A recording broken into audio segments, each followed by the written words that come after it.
ಓಂ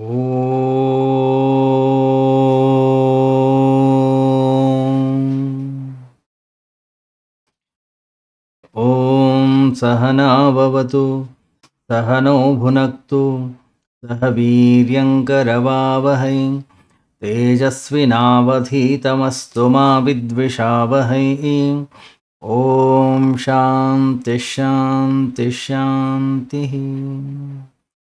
ಬ್ರಹ್ಮಾನಂದಂ ಪರಮಸುಖದಂ ಕೇವಲಂ ಜ್ಞಾನಮೂರ್ತಿಂ ದ್ವಂದ್ವಾತೀತಂ ಗಗನಸದೃಶಂ ತತ್ವಮಸ್ಯಾದಿಲಕ್ಷ್ಯಂ ಏಕಂ ನಿತ್ಯಂ ವಿಮಲಮಚಲಂ ಸರ್ವಧೀ ಸಾಕ್ಷಿಭೂತಂ ಭಾವಾತೀತಂ ತ್ರಿಗುಣರಹಿತಂ ಸದ್ಗುರುಂ ತಂ ನಮಾಮಿ.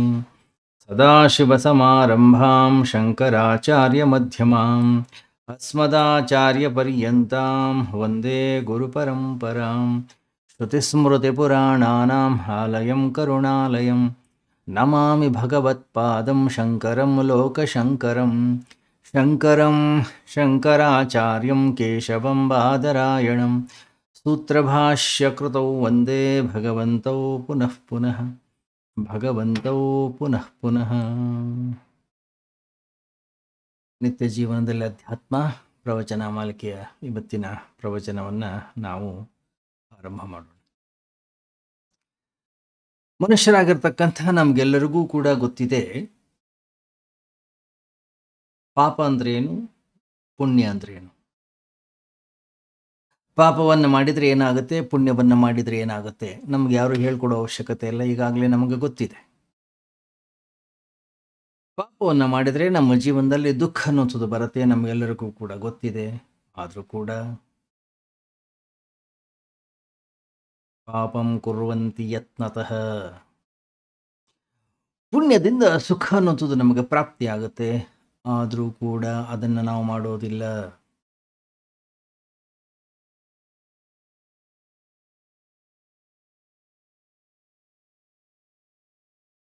ಪಾಪ ನನಗೆ ದುಃಖವನ್ನು ತಂದು ಕೊಡುತ್ತೆ ಅನ್ನುವಂಥ ವಿಷಯ ನಮಗೆ ಗೊತ್ತಿದ್ರೂ ಕೂಡ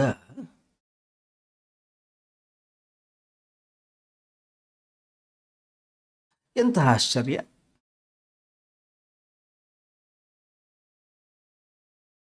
ಮತ್ತು ಮತ್ತು ಪಾಪವನ್ನೇ ಮಾಡ್ತೀವಿ. ಬಹಳ ವಿಚಿತ್ರ ಇದು.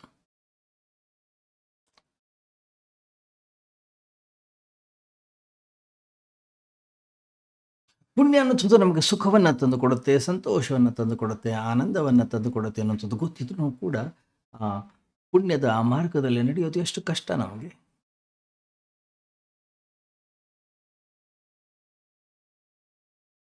ಈ ಪಾಪ ಮತ್ತು ಪುಣ್ಯದ ಈ ದಾರಿ ಸ್ವಲ್ಪ ಕ್ಲಿಷ್ಟಕರವಾಗಿದೆಯಾ? ಹಾಗಾದ್ರೆ ಯಾಕೆ ಮನುಷ್ಯ ಭ್ರಮಿತನಾಗ್ತಾ ಇದ್ದಾನೆ? ಮನುಷ್ಯ ಯಾಕೆ ದಾರಿ ತಪ್ತಾ ಇದ್ದಾನೆ? ನಾವೆಲ್ಲ ತಪ್ತಾ ಇದ್ದೀವಿ, ಏನಕ್ಕೆ ದಾರಿ? ಮೊದಲು ತಿಳ್ಕೊಳ್ಬೇಕಾಗಿರ್ತಕ್ಕಂಥ ಒಂದು ಅಂಶ ಏನಪ್ಪಾ ಅಂತಂದ್ರೆ, ಪಾಪವನ್ನ ಪಾಪ ಅಂತ ಹೇಳಿ ತಿಳ್ಕೊಂಡು ನಾವು ಯಾರೂ ಕೂಡ ಮಾಡೋದಿಲ್ಲ.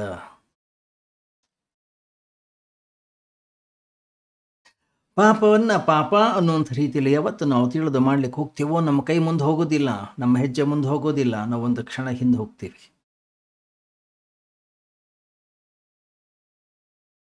ಪಾಪವನ್ನು ಕೂಡ ಪುಣ್ಯ ಅಂತಕ್ಕಂಥ ರೀತಿಯಲ್ಲಿ ತಿಳ್ಕೊಂಡು ನಾವು ಪಾಪವನ್ನು ಮಾಡ್ತೀವಿ. ಕೆಟ್ಟ ಕೆಲಸವನ್ನೇ ನಾವು ಮಾಡಲಿ, ಇದು ಕೂಡ ಒಳ್ಳೆಯ ಕೆಲಸವೇ, ಒಳ್ಳೆಯ ಉದ್ದೇಶಕ್ಕಾಗಿ ನಾನು ಇದನ್ನು ಮಾಡ್ತಾ ಇದ್ದೀನಿ ಅಂತಕ್ಕಂಥ ಭಾವನೆ ಇಟ್ಕೊಂಡು ಮಾಡ್ತೀವಿ. ಅದರಿಂದ ಪಾಪ ಅನ್ನೋದು ನಮ್ಮಿಂದ ಘಟಿಸ್ಲಿಕ್ಕೆ ಸಾಧ್ಯವಾಗ್ತಾ ಇದೆ. ಕೆಟ್ಟದ್ದು ಕೂಡ ಒಳ್ಳೆಯದರ ಬೆನ್ನ ಮೇಲೆಯೇ ಇಟ್ಕೊಂಡು ಓಡಾಡ್ತಾ ಇರೋದು, ಅದ್ರ ಮೇಲೆ ಹೋಗ್ತಾ ಇರೋದು. ಕೆಟ್ಟದ್ದನ್ನು ಮಾಡಲಿಕ್ಕೂ ಕೂಡ ಅದಕ್ಕೆ ಆಸರೆ ಅನ್ನುವಂಥದ್ದು ಏನಿದೆ ಅದು ಒಳ್ಳೆಯದೇ.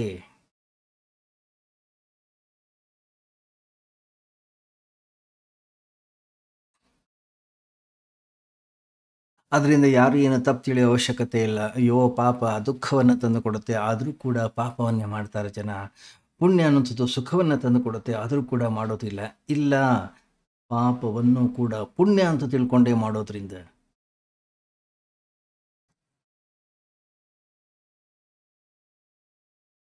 ಯಾವುದನ್ನು ಕೆಟ್ಟದ್ದು ಕೆಟ್ಟದ್ದು ಅನ್ನೋಂಥ ರೀತಿಯಲ್ಲಿ ತಿಳಿತೀವೋ, ಒಳ್ಳೆಯದನ್ನು ಒಳ್ಳೆಯದು ಅನ್ನೋಂಥದ್ದನ್ನು ಸ್ಪಷ್ಟವಾಗಿ ನಾವು ಯಾವಾಗ ಅರಿತೀವೋ,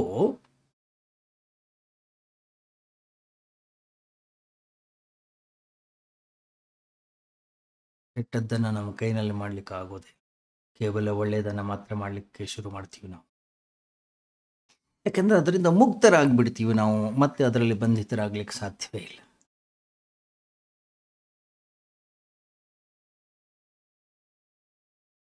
ನಾವು ನೋಡ್ತಕ್ಕಂಥ ದೃಷ್ಟಿಕೋನದಲ್ಲಿದೆ. ಪಾಪವನ್ನು ಪಾಪ ಅಂತ ಪರಿಗಣಿಸ್ತಾ ಇದೀವೋ, ಪುಣ್ಯವನ್ನು ಪಾಪ ಅಂತ ಪರಿಗಣಿಸ್ತಾ ಇದೀವೋ, ಅಥವಾ ಪಾಪವನ್ನು ಪುಣ್ಯ ಅಂತ ತಿಳ್ಕೊಂಡು ಮಾಡ್ತಾ ಇದೀವಿ.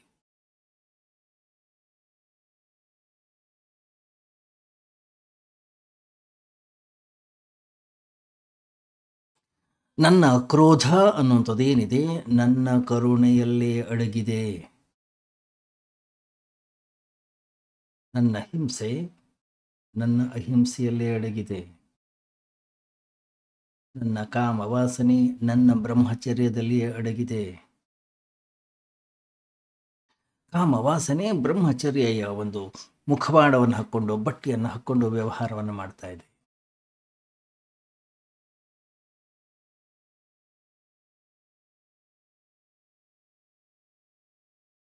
ಸತ್ಯ ಅನ್ನುವಂಥದ್ದೇನಿದೆ, ಸತ್ಯದ ಮಾತುಗಳನ್ನ ಮೂಲಕ ವ್ಯವಹಾರವನ್ನು ಮಾಡ್ತಾ ಇದೆ. ನಮ್ಮ ಅಜ್ಞಾನ ಪಂಡಿತರ ಭಾಷೆಯ ಉಪಯೋಗವನ್ನು ಮಾಡ್ತಾ ಇದೆ.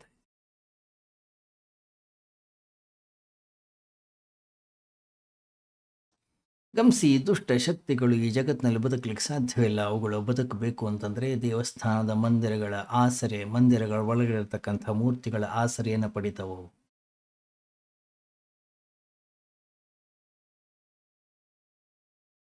ಏಕೆಂದರೆ ನಾವು ದೇವಸ್ಥಾನದ ಒಳಗಡೆ ಹೋದಾಗ ಅಲ್ಲಿ ಭಗವಂತನನ್ನು ಕಾಣುವುದಕ್ಕಾಗಿ ಹೋಗ್ತೀವಿ ನಾವು.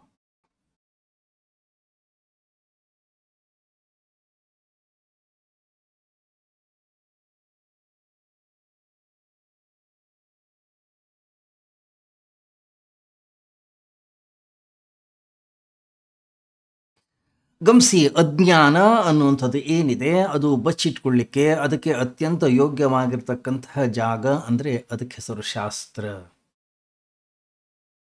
ದುಷ್ಟ ಶಕ್ತಿಗಳು ಅಥವಾ ನಮ್ಮ ದುರ್ಗುಣಗಳು ಅವು ಅತ್ಯಂತ ಸುರಕ್ಷಿತವಾಗಿರ್ತಕ್ಕಂತಹ ಜಾಗ ಅನ್ನುವಂಥದ್ದು ಎಲ್ಲಾದರೂ ಇದ್ದರೆ ನಮ್ಮ ಮಂದಿರಗಳೇ, ನಮ್ಮ ಮಸೀದಿಗಳೇ, ನಮ್ಮ ಚರ್ಚ್ಗಳೇ, ನಮ್ಮ ಪೂಜಾ ಪ್ರಾರ್ಥನಾ ಮಂದಿರಗಳೇ.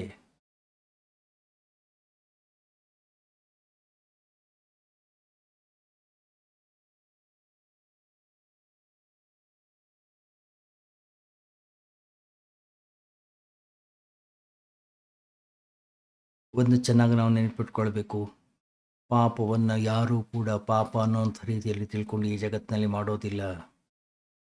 ಪಾಪವನ್ನು ಇನ್ನೇನೋ ಅಂತ ಹೇಳಿ ತಿಳ್ಕೊಂಡು ನಾವು ಮಾಡ್ತೀವಿ. ಆದ್ರಿಂದ ಪಾಪದ ನಿಜವಾದ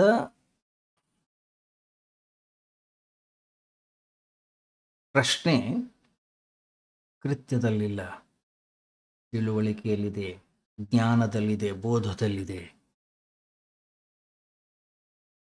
ನಾನು ತಪ್ಪಾಗಿ ತಿಳ್ಕೊಂಡಿದ್ದೀನಿ, ಆದ್ದರಿಂದ ಈ ಥರದ ಕೆಲಸಗಳನ್ನು ನಾನು ಮಾಡ್ತಾ ಇದ್ದೀನಿ. ನಾನೇನು ಮಾಡ್ತಿದ್ದೀನಿ ಅದು ಮುಖ್ಯವಲ್ಲ, ಮತ್ತು ಏನು ತಿಳ್ಕೊಂಡಿದ್ದೀನಿ ಅದಕ್ಕೆ ಸರಿಯಾಗಿ ನಾನು ಕೃತ್ಯಗಳನ್ನು, ಕರ್ಮಗಳನ್ನು ನಾನು ಮಾಡ್ತೀನಿ. ಯಾಕೆಂತಂದರೆ ಯಾವುದನ್ನು ಸ್ಪಷ್ಟವಾಗಿ ನಾನು ತಿಳಿತೀನಿ ಅದು ನನ್ನ ಅಂತಃಕರಣದಲ್ಲಿ ಸುದೃಢವಾಗುತ್ತದೆ.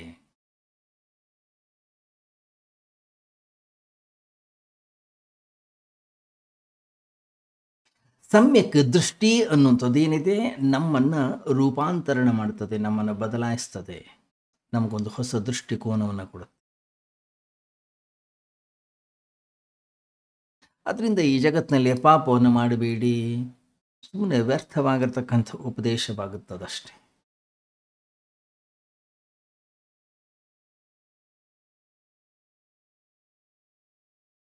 ನಾವು ಯಾವತ್ತೂ ಕೂಡ ಪಾಪವನ್ನು ಹಿಡ್ಕೊಳ್ಳಿಕ್ಕೆ ಆಗಿಲ್ಲ ನಮ್ಮ ಕೈನಲ್ಲಿ. ಯಾಕಂದರೆ ನಾವು ಯಾವತ್ತೂ ಕೂಡ ಪುಣ್ಯವನ್ನೇ ಹಿಡ್ಕೊಂಡಿದ್ದೀವಿ. ಪುಣ್ಯ ಅಂತ ಹಿಡ್ಕೊಂಡೇ ಪಾಪ ಕೃತ್ಯಗಳನ್ನು ಮಾಡ್ತಾ ಹೋಗ್ತೀವಿ ನಾವು.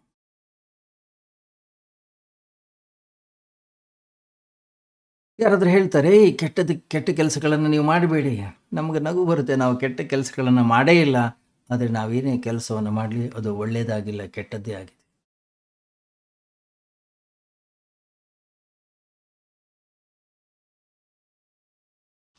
ಶುರು ಮಾಡ್ತೀವಿ ಒಳ್ಳೆಯದನ್ನು ಮಾಡಲಿಕ್ಕೆ, ಆದರೆ ಕೊನೆಗೆ ಕೈಯಲ್ಲಿ ದುಃಖ, ಸಮಸ್ಯೆ, ದೌರ್ಭಾಗ್ಯ, ವಿಧಿ.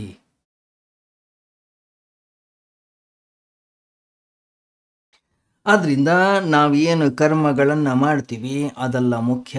ನಮ್ಮ ಅಂತಃಕರಣದ ಒಳಗಡೆಗೆ ಯಾವ ದೃಷ್ಟಿಕೋನ ಇದೆ ಅನ್ನೋಂಥದ್ದು ಬಹಳ ಮುಖ್ಯ. ನಾವೇನು ತಿಳ್ಕೊಂಡಿದ್ದೀವಿ, ಏನನ್ನು ತಿಳ್ಕೊಂಡು ವ್ಯವಹಾರವನ್ನು ಮಾಡ್ತಾ ಇದ್ದೀವಿ ಅನ್ನೋಂಥದ್ದು ಏನಿದೆ ಅದು ಬಹಳ ಮುಖ್ಯವಾಗುತ್ತದೆ.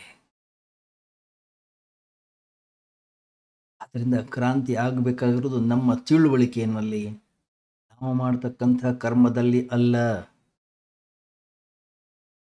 ಯಾಕೆಂತಂದರೆ ಮೂಲಭೂತವಾಗಿರ್ತಕ್ಕಂಥ ತಪ್ಪು ಘಟಿಸ್ತಾ ಇರೋದು ನಮ್ಮ ಅಂತಃಕರಣದ ಒಳಗಡೆಗೆ ನಾವು ತಪ್ಪು ತಿಳ್ಕೊಂಡಿದ್ದೀವಿ. ಸರಿಯಾದ ದೃಷ್ಟಿಕೋನ, ಸರಿಯಾದ ತಿಳುವಳಿಕೆ, ಬೋಧ ಅನ್ನೋಂಥದ್ದು ನಮ್ಮ ಅಂತಃಕರಣದ ಒಳಗಡೆನೇ ಇಲ್ಲ.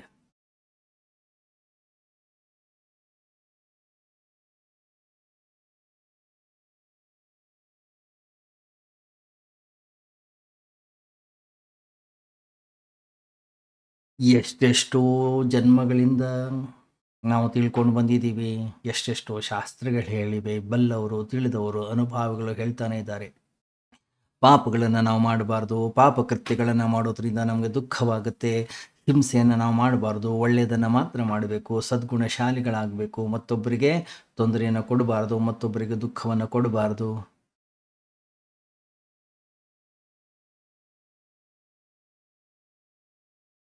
ಇಷ್ಟು ಕೇಳ್ಕೊಂಡು ಬಂದರು, ಇಷ್ಟು ಓದ್ತಾ ಬಂದರು, ಇಷ್ಟೆಲ್ಲ ಅರಿತಾ ಬಂದ್ರೂ ಕೂಡ ಮತ್ತೆ ಮತ್ತೆ ಮತ್ತೆ ಮತ್ತೆ ಅದನ್ನೇ ನಾವು ಮಾಡ್ತೀವಿ. ಕೊನೆಗೆ ಫಲ ಏನಿದೆ? ಫಲ ಅನ್ನೋಂಥದ್ದು ದುಃಖವೇ.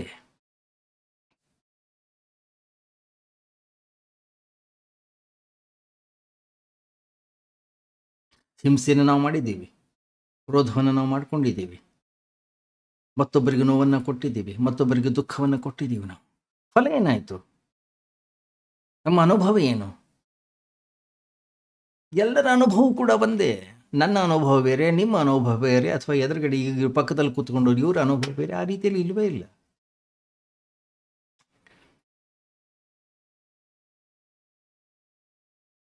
ಮತ್ತೆ ಪಾಪ ನಮಗೆ ಸುಖದ ಪ್ರಲೋಭನೆಯನ್ನು ಕೊಡುತ್ತದೆ. ಯಾವತ್ತೂ ಕೂಡ ಸುಖವನ್ನು ನಮಗದು ಕೊಟ್ಟಿಲ್ಲ. ಕೇವಲ ಪ್ರಲೋಭನೆ, ಒಂದು ಮಾಯೆ, ಒಂದು ತೋರಿಕೆ, ಒಂದು ಕಲ್ಪನೆ.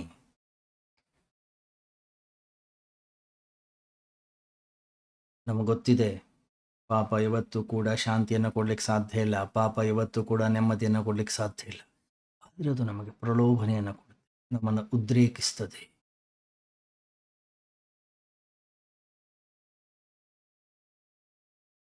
ಬೇಕಾದಷ್ಟು ಅಂತಃಕರಣದ ಒಳಗಡೆಗೆ ನಮಗೆ ಅನುಭವ ಅನ್ನೋಂಥದ್ದು ಇರಬಹುದು. ಆದರೂ ಕೂಡ ಆ ಪ್ರಲೋಭನೆ ಅನ್ನೋಂಥದ್ದು ಏನಿದೆ ನಮ್ಮ ಮೇಲೆ ಎಷ್ಟೊಂದು ಪರಿಣಾಮಕಾರಿಯಾಗಿರುತ್ತೆ ಅಂತಂದರೆ,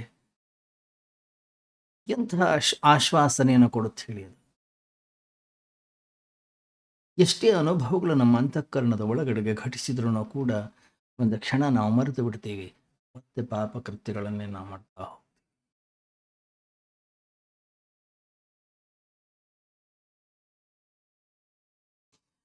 ಪಾಪ ನಮ್ಮ ಅಂತಃಕರಣದ ಒಳಗಡೆ ಹೇಗೆ ಹೇಳುತ್ತೆ ಅಂತಂದರೆ, ಈ ಸರಿ ಏನೋ ಮಿಸ್ಟೇಕ್ ಆಗಿದೆ, ಮುಂದಿನ ಸರಿ ಖಂಡಿತ ಆಗೋದಿಲ್ಲ, ಇದನ್ನೇ ನಾವು ಸರಿಯಾಗಿ ಮಾಡೋಣ. ಈ ಸರಿ ಮಾಡಲಿಲ್ಲ ಅನ್ಸುತ್ತೆ, ಸರಿಯಾದ ರೀತಿ ನೀತಿಗಳನ್ನು ನಾವು ಅನುಸರಿಸಲಿಲ್ಲ ಅನ್ಸುತ್ತೆ, ಇವತ್ತಾಗಿಲ್ಲ ನಾಳೆ ಸರಿ ಹೋಗುತ್ತೆ.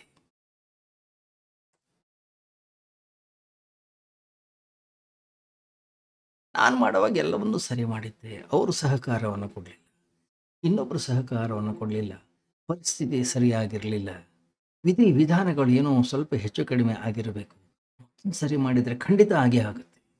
ಈ ರೀತಿಯಲ್ಲಿ ಪಾಪದ ಶೃಂಖಲೆಗಳು ಬೆಳೀತಾ ಹೋಗ್ತವೆ, ಒಂದಾದ್ಮೇಲೊಂದು, ಒಂದಾದ್ಮೇಲೊಂದು, ಒಂದಾದ್ಮೇಲೊಂದು.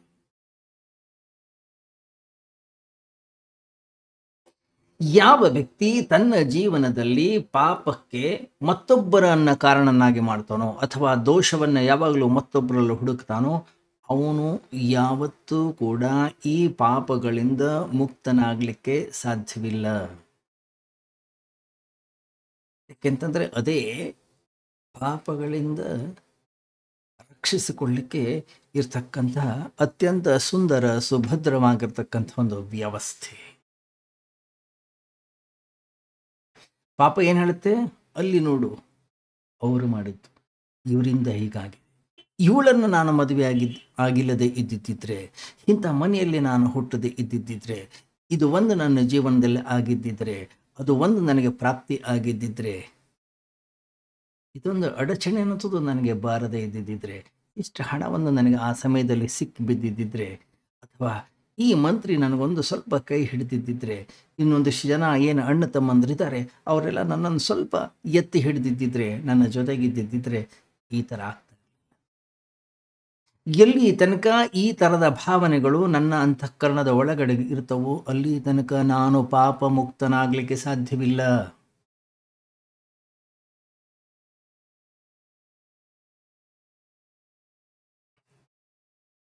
ಯಾವುದೇ ತಪ್ಪುಗಳು ನಮ್ಮ ಜೀವನದಲ್ಲಿ ಘಟಿಸಲಿ, ಆ ತಪ್ಪುಗಳಿಗೆ ನಾನೇ ಕಾರಣ, ನನ್ನ ದೃಷ್ಟಿದೋಷವೇ ಕಾರಣ, ನನ್ನ ಅವಿವೇಕತನವೇ ಕಾರಣ ಅನ್ನುವಂಥ ಸ್ಪಷ್ಟತೆ ಯಾವಾಗ ನಮ್ಮ ಅಂತಃಕರಣದ ಒಳಗಡೆಗೆ ಉದಯವಾಗ್ತದೋ ನಮ್ಮ ಆಶ್ವಾಸನೆಗಳು, ನಮ್ಮ ಪ್ರಲೋಭನೆಗಳು ಕತ್ತರಿಸಲ್ಪಡುತ್ತವೆ.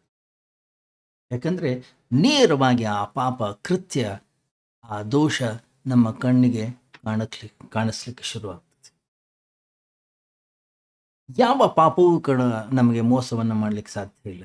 ಯಾವ ಪಾಪಗಳು ಕೂಡ ನಮ್ಮ ದಾರಿಯನ್ನು, ದಿಕ್ಕನ್ನು ಬದಲಾಯಿಸ್ಲಿಕ್ಕೆ ಸಾಧ್ಯ ಇಲ್ಲ.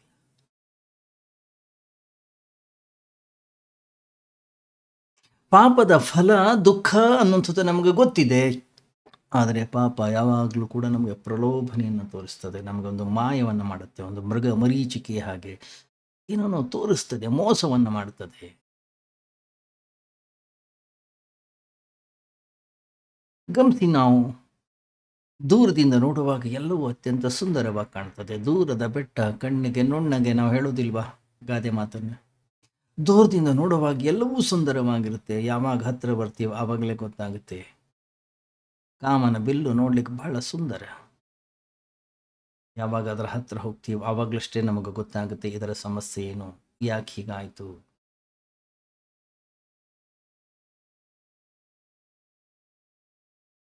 ಯಾವಾಗ ಇಷ್ಟಪಟ್ಟು ಪಾಪವನ್ನು ಮಾಡ್ತೀವಿ, ಯಾವಾಗ ಅದರ ಒಳಗಡೆ ಇಳಿತೀವಿ, ನಮಗೆ ಆವಾಗ ಅದರ ಬಣ್ಣ ಗೊತ್ತಾಗುತ್ತೆ.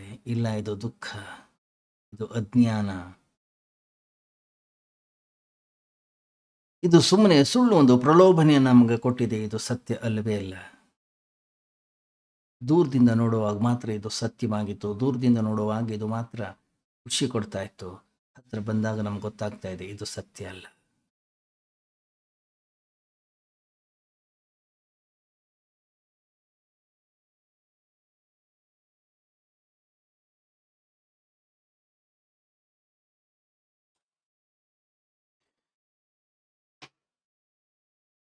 ಪುಣ್ಯದ ಕೆಲಸಗಳನ್ನು ನಾವೇನಾದರೂ ಮಾಡಬೇಕು ಅಂತಂದ್ರೆ ತತ್ಕ್ಷಣನೇ ಮಾಡಬೇಕಂತೆ. ಪಾಪ ಕೃತ್ಯಗಳನ್ನು ನಾವೇನಾದರೂ ಮಾಡೋದಾದ್ರೆ ಅದನ್ನು ಸ್ವಲ್ಪ ನಿಧಾನವಾಗಿ, ಸಾವಕಾಶವಾಗಿ ಮಾಡಬೇಕಂತ.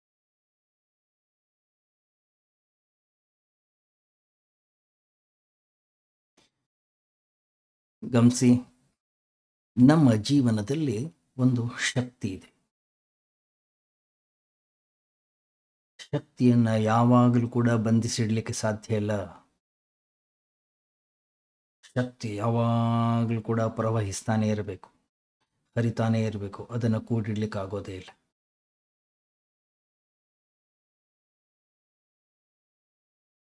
ಅದಕ್ಕೆ ಸರಿಯಾದ ಮಾರ್ಗವನ್ನು ನಾನು ತೋರಿಸ್ಲಿಲ್ಲ, ಅದು ಎಲ್ಲಂದ್ರಲ್ಲೇ ಹರಿಲಿಕ್ಕೆ ಶುರು ಆಗುತ್ತೆ. ಗಮನಿಸಿ, ನಮ್ಮ ಮನೆಯಲ್ಲಿ ಚಿಕ್ಕ ಮಕ್ಕಳಿದ್ದಾರೆ. ಚಿಕ್ಕ ಮಕ್ಕಳಿಗೆ ನಾವು ಆಟಿಕೆ ಸಾಮಾನುಗಳನ್ನು ತಂದು ಕೊಡಲೇಬೇಕು. ನೀವು ಒಂದು ವೇಳೆ ಚಿಕ್ಕ ಮಕ್ಕಳಿಗೆ ಆಟಿಕೆ ಸಾಮಾನನ್ನು ತಂದು ಕೊಡಲಿಲ್ಲ ಅಂತಂದರೆ ಮನೆಯಲ್ಲಿ ಏನು ಸಾಮಾನುಗಳಿವೆ ಅದನ್ನೇ ಆಟಿಕೆ ಸಾಮಾನುಗಳನ್ನಾಗಿ ಮಾಡಿಕೊಳ್ಳುತ್ತದು. ಅದಕ್ಕಾಗಿಯೇ ಆಟಿಕೆ ಸಾಮಾನುಗಳಿವೆ, ಅದನ್ನು ತಂದು ಕೊಟ್ಟರೆ ಹೆಚ್ಚಂದ್ರೆ ಅದನ್ನು ಮುರಿದು ಹಾಕ್ಬೋದು, ಅದನ್ನು ಒಡೆದು ಹಾಕ್ಬೋದು, ಅದನ್ನು ನಾಶ ಮಾಡ್ಬೋದು. ಒಂದು ವೇಳೆ ನೀವು ಅದನ್ನು ತಂದು ಕೊಡಲಿಲ್ಲ, ಕೈಗೇನು ಸಿಗುತ್ತೆ ಅದನ್ನು ಆಟಿಕೆ ಸಾಮಾನನ್ನಾಗಿ ಮಾಡಿಕೊಳ್ಳುತ್ತದೆ. ಸ್ವಲ್ಪ ಕಾಸ್ಟ್ಲಿ ಆಗಿಬಿಡುತ್ತೆ.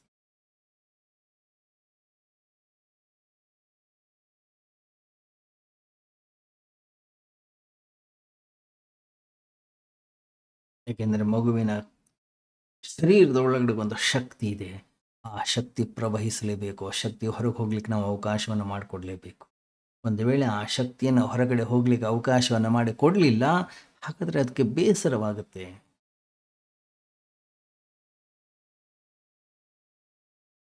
ನಾವು ದೊಡ್ಡವರು ಕೂಡ ಅಷ್ಟೇ, ನಮ್ಮ ಅಂತಃಕರಣದ ಒಳಗಡೆ ಒಂದು ಶಕ್ತಿ ಇದೆ.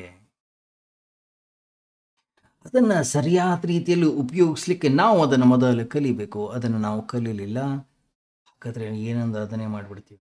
ಗಮನಿಸಿ, ಜೀವನದಲ್ಲಿ ಪಾಪ ಕೃತ್ಯಗಳು ಶಕ್ತಿ ಜಾಸ್ತಿಯಾಗಿ ಆಗೋದು. ಯಾವಾಗ ವ್ಯಕ್ತಿ ಬೇಸರಗೊಳ್ತಾನೆ, ಯಾವಾಗ ವ್ಯಕ್ತಿ ಏನು ಮಾಡಬೇಕು ಅನ್ನೋದು ಗೊತ್ತಿದ್ದಿಲ್ಲ, ಯಾವಾಗ ಅವಿವೇಕ ಅನ್ನೋದು ಹೆಚ್ಚಾಗ್ತಾ ಹೋಗುತ್ತೆ, ಆವಾಗ ವ್ಯಕ್ತಿ ಮಾಡಬಾರದ ಕೆಲಸಗಳನ್ನು ಮಾಡಲಿಕ್ಕೆ ಶುರು ಮಾಡ್ತಾರೆ.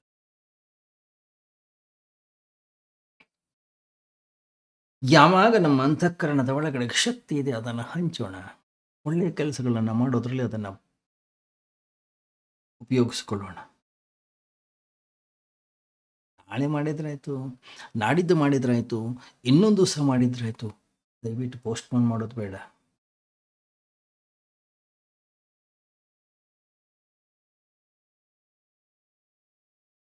ಎಷ್ಟು ನಾವು ಮುಂದೆ ಹಾಕ್ತಾ ಹೋಗ್ತೀವಿ ಅಷ್ಟು ಬೇಗ ಪಾಪ ಅನ್ನುವಂಥದ್ದು ನಮ್ಮನ್ನು ಹಿಡಿದುಕೊಳ್ಳುತ್ತೆ.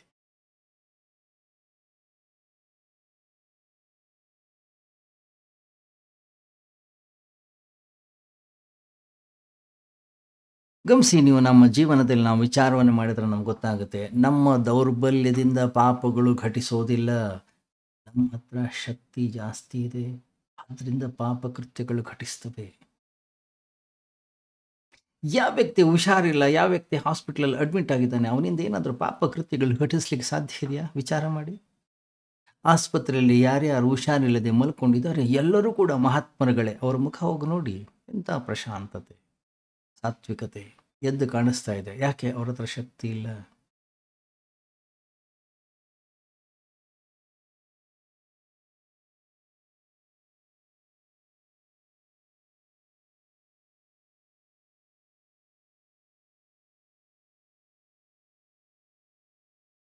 ನಿಜವಾಗ್ಲೂ ಜಗತ್ತಿನಲ್ಲಿ ಅನಾರೋಗ್ಯದಿಂದ ಯಾವ ವ್ಯಕ್ತಿ ಇದ್ದಾನೆ ಅವನೇ ಸೌಭಾಗ್ಯವಂತ. ಯಾವ ವ್ಯಕ್ತಿ ಆರೋಗ್ಯವಾಗಿದ್ದಾನೆ ಅದೇ ಅವನ ದೌರ್ಭಾಗ್ಯ. ಯಾಕೆ? ಯಾವ ವ್ಯಕ್ತಿ ಆರೋಗ್ಯವಂತನಾಗಿದ್ದಾನೆ ಜಗತ್ತನ್ನು ನಾಶ ಮಾಡ್ತಾನೆ, ಅವನು ಜಗತ್ತನ್ನು ಹಾಳು ಮಾಡ್ತಾನೆ, ಅವನಿಂದ ಉಪದ್ರವ ಅನ್ನೋದು ಹೆಚ್ಚಾಗ್ತಾ ಹೋಗುತ್ತೆ. ಯಾವ ವ್ಯಕ್ತಿ ಆಲಸಿಗಳಾಗಿದ್ದಾರೆ, ಯಾವ ವ್ಯಕ್ತಿ ಸೋಮಾರಿಗಳಾಗಿದ್ದಾರೆ, ಯಾವ ವ್ಯಕ್ತಿ ನಿಶಕ್ತರಾಗಿದ್ದಾರೆ, ಅವರಿಂದ ಈ ಜಗತ್ತಿನಲ್ಲಿ ಹೆಚ್ಚಿನ ಪಾಪ ಕೃತ್ಯಗಳು ಘಟಿಸಿಲ್ಲ, ಅವರಿಂದ ಜಾಸ್ತಿ ಕೆಟ್ಟದ್ದೇನಾಗಿಲ್ಲ ಈ ಜಗತ್ತಿಗೆ.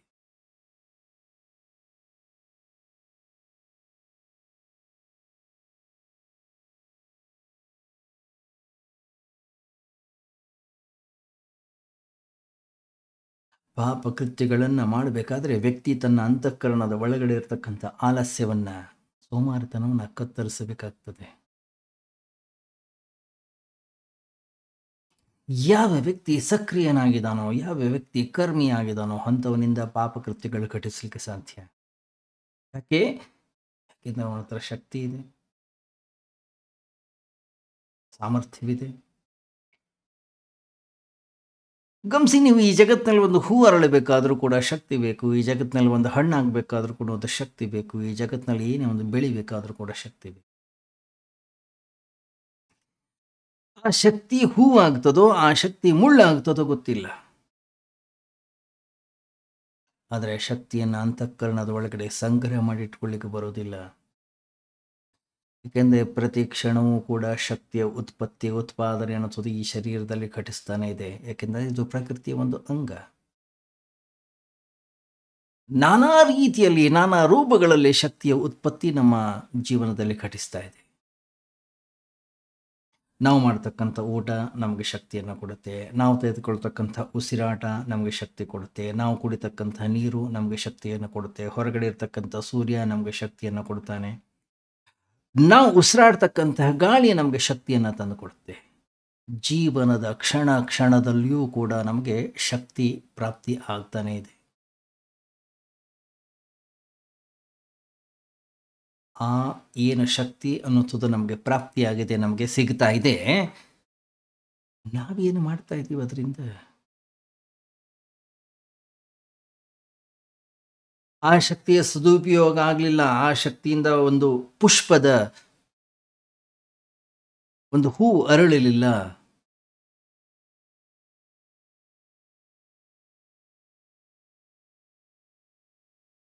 ಆ ಶಕ್ತಿ ನನ್ನ ಜೀವನದಲ್ಲಿ ಕರುಣೆಯಾಗಿ ಪರಿವರ್ತನೆಯನ್ನು ಹೊಂದಲಿಲ್ಲ. ಏನು ಹೊರಗಡೆಯಿಂದ ಶಕ್ತಿ ಉತ್ಪತ್ತಿಯಾಗಿ ನನ್ನ ಹತ್ರ ಸೇರಿಕೊಳ್ತಾ ಇದೆ, ಆ ಶಕ್ತಿ ಅಹಿಂಸೆಯಾಗಿ ಪರಿವರ್ತನೆಯನ್ನು ಹೊಂದಲಿಲ್ಲ. ಹಾಗಾದರೆ ಅದು ಕ್ರೋಧವಾಗುತ್ತೆ, ಅದು ಹಿಂಸೆಯಾಗಿ ಪರಿವರ್ತನೆ ಆಗುತ್ತೆ, ಅದು ಮುಳ್ಳಾಗಿ ಹೊರಗಡೆ ಬರುತ್ತೆ, ಅದು ನಿಂದನೆಯಾಗಿ ಹೊರಗೆ ಬರುತ್ತೆ.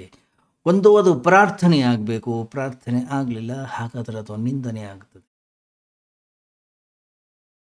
ಆ ಶಕ್ತಿ ಪೂಜೆಯಾಗಿ ಹೊರಗೆ ಬರಬೇಕು, ಪೂಜೆ ಆಗಲಿಲ್ಲ, ಹಾಗಾದರೆ ಇನ್ಯಾವುದೋ ರೂಪದಲ್ಲಿ ಹೊರಗಡೆಗೆ ಬರುತ್ತೆ. ಯಾಕೆಂತಂದರೆ ಶಕ್ತಿಯನ್ನು ಒಂದು ಕಡೆಗೆ ಸಂಗ್ರಹ ಮಾಡಿಡಲಿಕ್ಕೆ ಬರೋದೇ ಇಲ್ಲ. ಯಾಕೆಂದರೆ ಅಂತಃಕರಣದ ಒಳಗಡೆ ಏನೇ ಶಕ್ತಿ ಇರಲಿ, ಆ ಶಕ್ತಿಯನ್ನು ಖಾಲಿ ಮಾಡಲೇಬೇಕು, ಅದನ್ನು ಕೂಡಿಡ್ಲಿಕ್ಕೆ ಬರೋದಿಲ್ಲ. ಆದ್ದರಿಂದ ಪುಣ್ಯದ ಕೆಲಸಗಳನ್ನು ಮಾಡುವುದರಲ್ಲಿ ಸ್ವಲ್ಪ ಶೀಘ್ರತೆ ಇರಲಿ, ತತ್ಕ್ಷಣ ಮಾಡಿ. ಆದರೆ ಉಲ್ಟಾ ಮಾಡ್ತೀವಿ ನಾವು. ಪಾಪಕೃತ್ಯಗಳನ್ನು ಬೇಗ ಮಾಡ್ತೀವಿ, ಪುಣ್ಯದ ಕೆಲಸವನ್ನು ಮಾಡಬೇಕು, ಜೋಯಿಸ್ರ ಹತ್ರ ಹೋಗ್ತೀವಿ, ಜಾತಕ ತೋರಿಸ್ತೀವಿ, ಒಳ್ಳೆಯ ಮುಹೂರ್ತಗಳನ್ನು ತೆಗೀರಿ ಅಂತ ಹೇಳ್ತೀವಿ.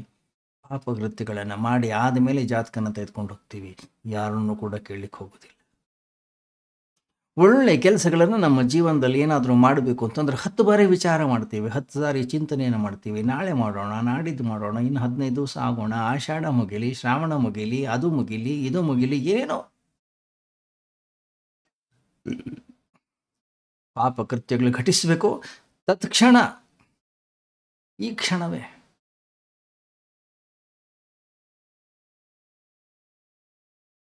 ಗಮನಿಸಿ, ನೀವು ಯಾರಿಗಾದರೂ ನಾವು ಬೈಬೇಕು ಅಂತಂದ್ರೆ ಯಾರು ಚತ್ಕೋಗಿ ತೋರಿಸಿದೀವ? ಇವತ್ತು ಸಿಟ್ಟು ಬಂದಿದೆ, ಹಾಗಾದ್ರೆ ಒಂದು ದಿವಸ ವೆಯ್ಟ್ ಮಾಡೋಣ, ನಾಳೆ ಬೈತೀನಿ ನಾನು. ಇಲ್ಲ, ತತ್ಕ್ಷಣ ಹಾಗೆ ಹೋಯ್ತು, ಯಾರನ್ನು ಕೇಳೋದಿಲ್ಲ. ಏನು ಮಾಡಬೇಕು ಅನ್ನಿಸ್ತು ಆ ಕ್ಷಣ ಮಾಡಿ ಆಯಿತು, ಆ ಕ್ಷಣ ಘಟಿಸಿ ಆಯ್ತಷ್ಟೇ.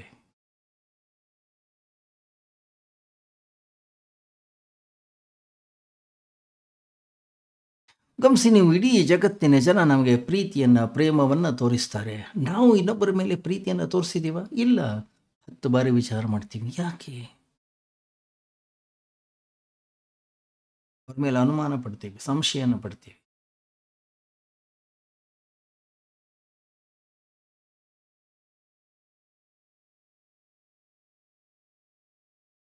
ಗಮನಿಸಿ, ಈ ಜಗತ್ತಿನಲ್ಲಿ ಯಾವುದನ್ನು ನಾವು ಹಂಚ್ತೀವಿ ಅದು ಹೆಚ್ಚಾಗ್ತಾ ಹೋಗ್ತದೆ. ಪ್ರೀತಿಯನ್ನು ಹಂಚ್ತೀವೋ ಪ್ರೀತಿಯನ್ನು ಅದು ಹೆಚ್ಚಾಗ್ತಾ ಹೋಗ್ತದೆ. ದಾನವನ್ನು ಮಾಡ್ತೀವೋ ಅದು ಹೆಚ್ಚಾಗ್ತಾ ಹೋಗುತ್ತೆ. ಹಂಚುವಿಕೆ ಅನ್ನೋಂಥದ್ದೇನಿದೆ ನಮ್ಮನ್ನು ವೃದ್ಧಿ ಮಾಡುತ್ತೆ, ಹೆಚ್ಚು ಮಾಡುತ್ತೆ. ಅದರಿಂದ ಸತತವಾದಂತಹ ಪುಣ್ಯದ ಪ್ರವಾಹ ಬೇಕು. ಯಾವ ನದಿ ಪ್ರವಾಹದಿಂದ ಕೂಡ್ಕೊಂಡಿರುತ್ತೆ ಆ ನದಿ ಅತ್ಯಂತ ಪರಿಶುದ್ಧವಾಗಿರುತ್ತೆ, ತಾಜಾ ಆಗಿರುತ್ತೆ. ಯಾವುದು ನಿಂತ ನೀರಾಗಿದೆಯೋ ಆ ನೀರು ಹಾಳಾಗುತ್ತದೆ, ವಾಸನೆ ಬರ್ಲಿಕ್ಕೆ ಶುರು ಆಗುತ್ತೆ, ದುರ್ಗಂಧ ಬರ್ಲಿಕ್ಕೆ ಶುರು ಆಗುತ್ತೆ, ಕುಡಿಲಿಕ್ಕೆ ಅದು ಅಯೋಗ್ಯವಾಗುತ್ತದೆ, ಸ್ವಚ್ಛತೆಯನ್ನು ಅದು ಕಳೆದುಕೊಂಡು ಬಿಡುತ್ತೆ.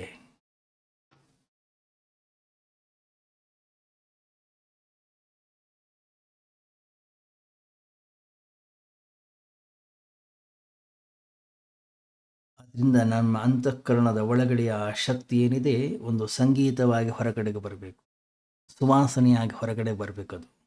ಆವಾಗ ಮಾತ್ರ ಅದು ನಮ್ಮನ್ನು ಮುಕ್ತಗೊಳಿಸ್ತದೆ. ಆವಾಗ ಮಾತ್ರ ನಮ್ಮನ್ನು ಅಧ್ಯಾತ್ಮದ ತುದಿಗೆ ಕರ್ಕೊಂಡು ಹೋಗುವ ಶಕ್ತಿ ಸಾಮರ್ಥ್ಯವನ್ನು ಹೊಂದುತ್ತದೆ.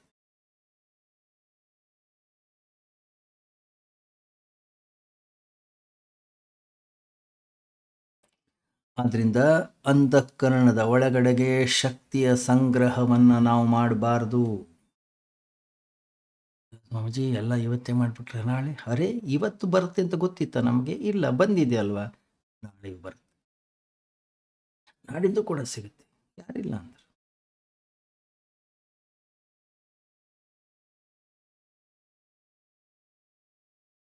ಏನನ್ನ ಮಾಡಲಿಕ್ಕೆ ಸಾಧ್ಯ ಇದೆ ನಮ್ಮ ಕೈನಲ್ಲಿ, ಅದನ್ನು ಹೃದಯ ಬಿಚ್ಚಿ ಮಾಡೋಣ, ಸಂತೋಷವಾಗಿ ಮಾಡೋಣ, ಖುಷಿಯಿಂದ ಮಾಡೋಣ, ಸಂಭ್ರಮದಿಂದ ಮಾಡೋಣ.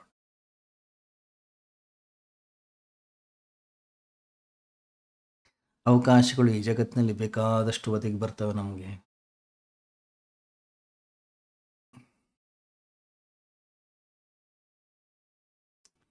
ಗಮನಿಸಿ, ಒಳ್ಳೆಯ ಕೆಲಸಗಳನ್ನು ಮಾಡಬೇಕು ಅಂತಂದ್ರೆ ಈ ಜಗತ್ತಿನಲ್ಲಿ ಬೇಕಾದಷ್ಟು ಅವಕಾಶಗಳಿವೆ, ನಾವು ಮಾಡೋದಿಲ್ಲ. ರಸ್ತೆಯಲ್ಲಿ ಬಿದ್ದಿರೋ ಕಸವನ್ನು ತೆಗೆದು ಹೊರಗಡೆ ಹಾಕಿ, ಎದ್ದು ಹಾಕಿ, ಒಂದು ಕಡೆ ಕಸ ಡಬ್ಬಿಗೆ ಹಾಕಿ ಸಾಕು.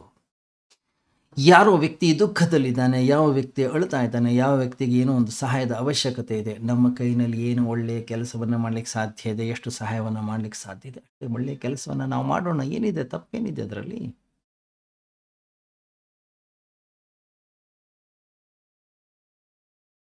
ಏನು ದೊಡ್ಡ ದೊಡ್ಡ ಕೆಲಸಗಳನ್ನು ಮಾಡಬೇಕು ಹಾಗೇನಿಲ್ಲ, ಸಣ್ಣ ಸಣ್ಣ ಕೆಲಸಗಳನ್ನು ನಮ್ಮ ಯೋಗ್ಯತೆಗೆ ಸರಿಯಾಗಿ ನಮ್ಮ ಶಕ್ತ್ಯಾನುಸಾರ ಒಳ್ಳೊಳ್ಳೆ ಕೆಲಸಗಳನ್ನು ಮಾಡಬಹುದು.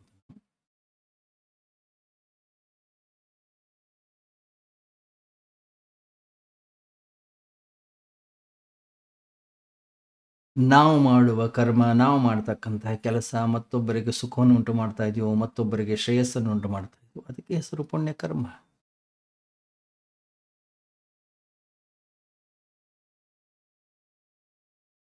ನಾವು ಮಾಡುವ ಮತ್ತೊಬ್ಬರಿಗೆ ಸಹಾಯ ನಮಗೆ ಅನಂತ ಸುಖವನ್ನು ತಂದು ಕೊಡುತ್ತೆ, ಅನಂತ ಪುಣ್ಯವನ್ನು ತಂದು ಕೊಡುತ್ತೆ. ಆದರೆ ಪಾಪ ಏನು ಹೇಳುತ್ತೆ? ಇದನ್ನು ಮಾಡು, ನಿನಗೆ ಸುಖ. ಜಗತ್ತಿಗೆ ತೊಂದರೆ ಆಗ್ಬೋದು, ಜಗತ್ತಿಗೆ ಸಮಸ್ಯೆ ಆಗ್ಬೋದು, ಜಗತ್ತಿಗೆ ನೋವು ಆಗ್ಬೋದು, ತಗೊಂಡು ನಾವೇನು ಮಾಡಲಿಕ್ಕೆ? ನಾನು ಸುಖಿಯಾಗಿರ್ತೀನಿ, ನನಗೆ ಲಾಭವಾಗುತ್ತೆ, ನನಗೆ ಪ್ರಯೋಜನವಾಗುತ್ತೆ. ಪುಣ್ಯ ಏನು ಹೇಳುತ್ತೆ?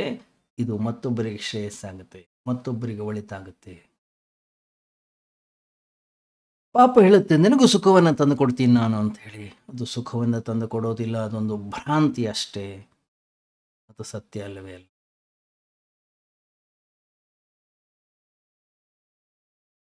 ಈ ಜಗತ್ತಿಗೆ ನಾವು ಏನು ಹಂಚ್ತೀವಿ ಅದೇ ನಮಗೂ ವಾಪಸ್ ಬರುತ್ತೆ.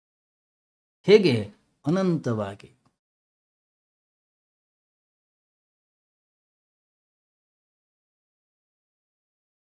ಗಮನಿಸಿ, ನೀವು ಈ ಜಗತ್ತಿನಲ್ಲಿ ಒಂದು ವೇಳೆ ನನಗೆ ಮಾತ್ರ ಸುಖ ಬೇಕು ಅಂತ ಹೇಳಿ ಬಯಸ್ತೀನೋ, ಹಾಗಾದರೆ ಮತ್ತೊಬ್ಬರಿಗೆ ಏನೇ ದುಃಖ ಆದರೂ ಕೂಡ ಅದರ ಬಗ್ಗೆ ನಾವು ತಲೆ ಕೆಡಿಸ್ಕೊಳ್ಳಿಕ್ಕೆ ಹೋಗೋದೇ ಇಲ್ಲ.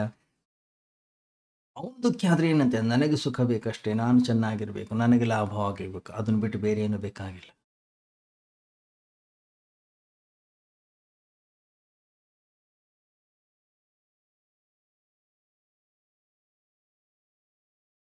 ಅದರಿಂದ ಒಳ್ಳೆಯ ಕೆಲಸಗಳನ್ನು ಮಾಡಲಿಕ್ಕೆ ಜಾಸ್ತಿ ಸಮಯವನ್ನು ವ್ಯರ್ಥ ಮಾಡೋ ಅವಶ್ಯಕತೆ ಇಲ್ಲ. ಆದಷ್ಟು ಬೇಗ, ಎಷ್ಟು ಬೇಗ ಆಗುತ್ತೆ ಅಷ್ಟು ಕೆಲಸವನ್ನು ನಾವು ಮಾಡೋ ಪ್ರಯತ್ನವನ್ನು ಮಾಡೋಣ.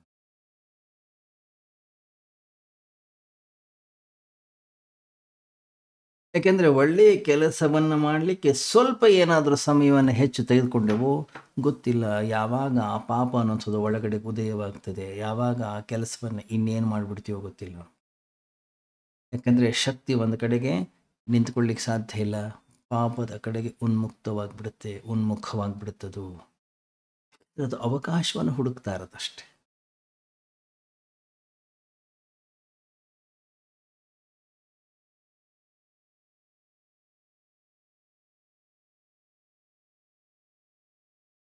ಗಮನಿಸಿ, ನೀವು ಈ ಜಗತ್ತಿನಲ್ಲಿ ಯಾವಾಗ ನಾವು ಹಂಚಲಿಕ್ಕೆ ಶುರು ಮಾಡ್ತೀವಿ, ಯಾವಾಗ ನಾವು ಮತ್ತೊಬ್ಬರ ಶ್ರೇಯಸ್ಸಿಗೆ ಕೆಲಸವನ್ನು ಮಾಡ್ತೀವಿ, ಮತ್ತೊಬ್ಬರ ಒಳಿತಿಗಾಗಿ ಕೆಲಸವನ್ನು ಮಾಡ್ತೀವಿ, ಎಂಥ ಆಶ್ಚರ್ಯ ಗೊತ್ತಾ? ನಮಗೆ ಆಯಾಸ ಆಗೋದಿಲ್ಲ, ನಮಗೆ ಸುಸ್ತಾಗೋದಿಲ್ಲ.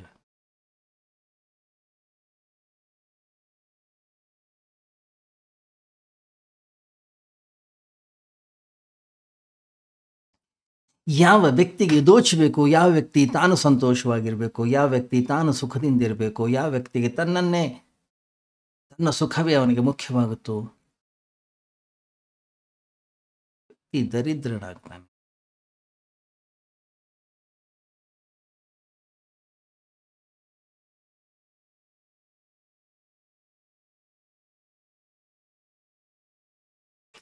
ಹೆಚ್ಚು ಹೆಚ್ಚು ಹೆಚ್ಚು ಹೆಚ್ಚು ಶಕ್ತಿ ಸಂಗ್ರಹವಾದಷ್ಟು, ಹೆಚ್ಚು ಹಣ ಗಳಿಸಿದಷ್ಟು ನಾನೊಬ್ಬ ಸಾಮ್ರಾಟನಾಗ್ಬೋದು.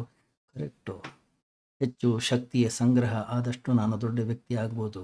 ಆದರೆ ಅದರ ಸರಿಯಾದ ಉಪಯೋಗವನ್ನು ನಾನು ಮಾಡಲಿಲ್ಲ, ಅದು ನನ್ನನ್ನು ನಾಶ ಮಾಡುತ್ತೆ.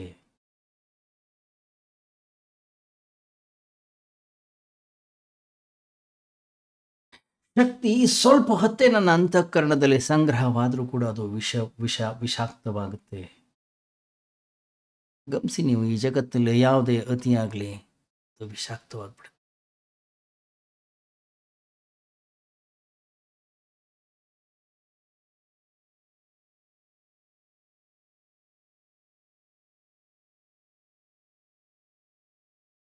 ಅದರಿಂದ ಯಾವುದನ್ನು ಕೂಡ ಅತಿ ಮಾಡ್ಲಿಕ್ಕೆ ಹೋಗಬಾರ್ದು. ಅಂತಃಕರಣ ಇದೊಂದು ಪ್ರಕೃತಿಯ ನಿಯಮ. ಇದು ಶಕ್ತಿಯನ್ನು ಸಂಗ್ರಹ ಮಾಡಿಡ್ಲಿಕ್ಕೆ ಆಗೋದಿಲ್ಲ. ಅದನ್ನು ಯಾವಾಗ ನಾವು ಸಂಗ್ರಹ ಮಾಡಿಡ್ಲಿಕ್ಕೆ ಹೋಗ್ತೀವಿ, ಯಾವಾಗ ಕೂಡಿಡ್ಲಿಕ್ಕೆ ಹೋಗ್ತೀವಿ, ಅಮೃತ ಮಾಡಬಹುದಿತ್ತು. ಅದರಿಂದ ಮೃತ್ಯು ಘಟಿಸ್ಲಿಕ್ಕೆ ಶುರು ಆಗುತ್ತೆ. ಎಷ್ಟು ಕುಡಿಲಿಕ್ಕೆ ಸಾಧ್ಯ, ಎಷ್ಟು ತಿನ್ಲಿಕ್ಕೆ ಸಾಧ್ಯ, ಎಷ್ಟು ಭೋಗಿಸ್ಲಿಕ್ಕೆ ಸಾಧ್ಯ ಹೇಳಿ ಈ ಜಗತ್ತಿನಲ್ಲಿ. ಅಮೃತವೂ ಕೂಡ ಅಷ್ಟೇ, ಜಾಸ್ತಿ ಆದರೆ ವಿಷ ಆಗ್ಬಿಡುತ್ತೆ. ನನ್ನ ಕೈಯಲ್ಲಿ ಅಮೃತ ಇರಬಹುದು, ಅಟ್ಲೀಸ್ಟ್ ನಾನಾದರೂ ಭೋಗಿಸ್ಬೇಕಿಲ್ಲ, ಅದನ್ನು ಹಂಚಬೇಕು. ನಾನು ಅದನ್ನು ಹಂಚದೆ ಹಾಗೆ ಇಟ್ಕೊಂಡ್ರೆ ಅದೇ ಕೆಲವೇ ಸಮಯದಲ್ಲಿ ವಿಷವಾಗ್ಬಿಡುತ್ತೆ, ಮೃತ್ಯುವಾಗ್ಬಿಡುತ್ತೆ. ಯಾಕಂತಂದ್ರೆ ಕೃಪಣತ.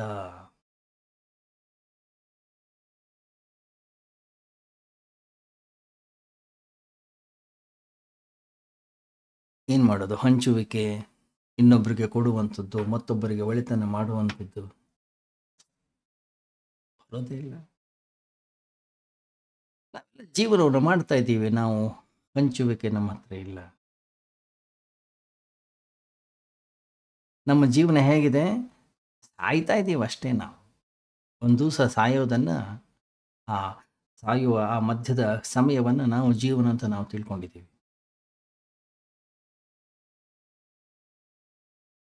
ಗಮನಿಸಿ, ನಾವು ಎಷ್ಟೇ ಸಂಗ್ರಹವನ್ನು ಮಾಡಿಡಲಿ, ಮೃತ್ಯು ನಮ್ಮಿಂದ ಕಿತ್ಕೊಳ್ಳುತ್ತೆ.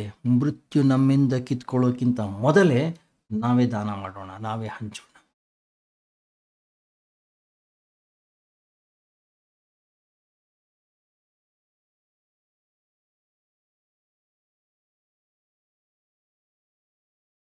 ಮೃತ್ಯು ಬಂದು ನಮ್ಮಿಂದ ಕಿತ್ಕೊಳ್ಳೋಕ್ಕಿಂತ ಮೊದಲೇ ನಾವೇ ಅದನ್ನು ಹಂಚಿಬಿಡೋಣ.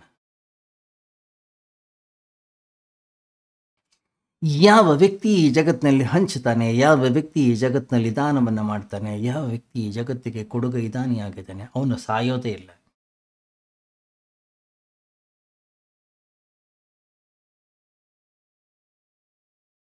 ಅವನಿಗೆ ಮೃತ್ಯು ಅನ್ನುವಂಥದ್ದೇ ಇಲ್ಲ.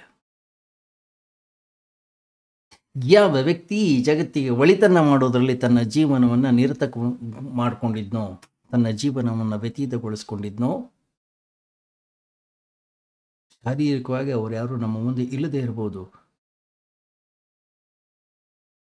ಇವತ್ತಿಗೂ ಅವರು ಜೀವಂತವಾಗಿದ್ದಾರೆ.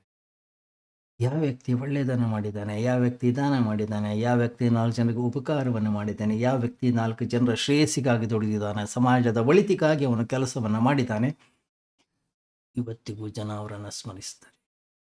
ನಾವೆಲ್ಲ ಇನ್ನೂ ಬದುಕಿದ್ದೀವಿ, ನಮ್ಮನ್ನು ನೋಡೋರಿಲ್ಲ, ನಮ್ಮನ್ನು ಮಾತಾಡಿಸೋರಿಲ್ಲ, ನಮ್ಮ ಕಡೆಗೆ ತಿರುಗಿ ಕೂಡ ನೋಡೋರಿಲ್ಲ. ನಾವಾಗಿ ಹೋಗಿ ಮಾತಾಡಿಸಿದ್ರು ಕೂಡ ಮುಖ ಆ ಕಡೆಗೆ ತಿರುಗಿಸ್ಕೊಳ್ತಾ ಇದ್ದಾರೆ.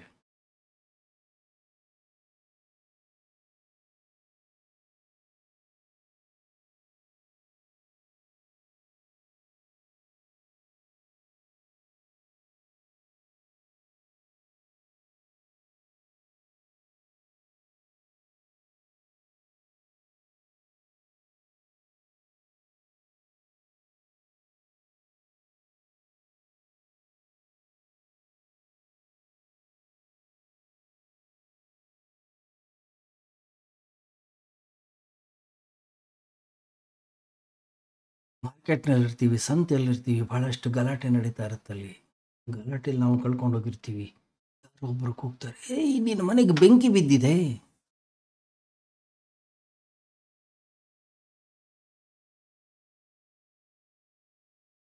ಎಲ್ಲವನ್ನು ಬಿಟ್ಟು ಮನೆ ಕಡೆ ಕೊಡ್ತೀವಿ.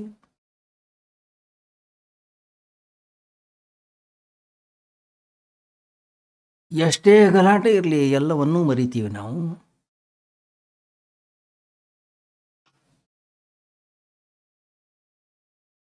ಗಮನಿಸಿರ್ಬೋದು ನೀವು, ಹಾಕಿ ಆಡ್ತಾರೆ ಜನ, ಫುಟ್ಬಾಲ್ ಆಡ್ತಾರೆ, ವಾಲಿಬಾಲ್ ಆಡ್ತಾರೆ. ಕಡೆ ಆಗುತ್ತೆ, ರಕ್ತ ಬರುತ್ತೆ, ಅವ್ರಿಗೆ ಆ ಲಕ್ಷ್ಯ ಆ ಕಡೆಗೆ ಇರೋದೇ ಇಲ್ಲ. ಯಾಕಂದ್ರೆ ಎಷ್ಟು ಫೋಕಸ್ ಆಗಿರ್ತಾರೆ ಅವರು ಆ ಆಟದ ಮೇಲೆ.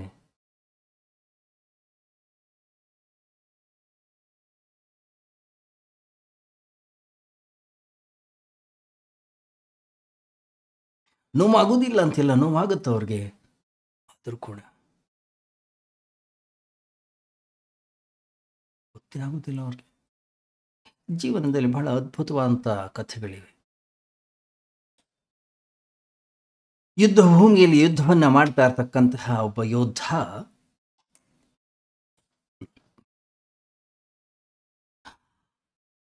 ಎಷ್ಟು ಆ ಯುದ್ಧದಲ್ಲಿ ತಲ್ಲೀನಾಗಿದ್ದ ಅಂತಂದ್ರೆ, ಅವನ ತಲೆಯನ್ನ ಕತ್ತರಿಸಿದರೂ ಕೂಡ ಅವನ ಕೈಗಳು ಇನ್ನೂ ಯುದ್ಧವನ್ನ ಮಾಡ್ತಾನೆ ಇತ್ತು. ಹತ್ರ ಬಂದಂತಹ ಯೋಧರ ಕೈ ಕಾಲುಗಳನ್ನು ಕತ್ತರಿಸ್ತಾನೆ ಇತ್ತು.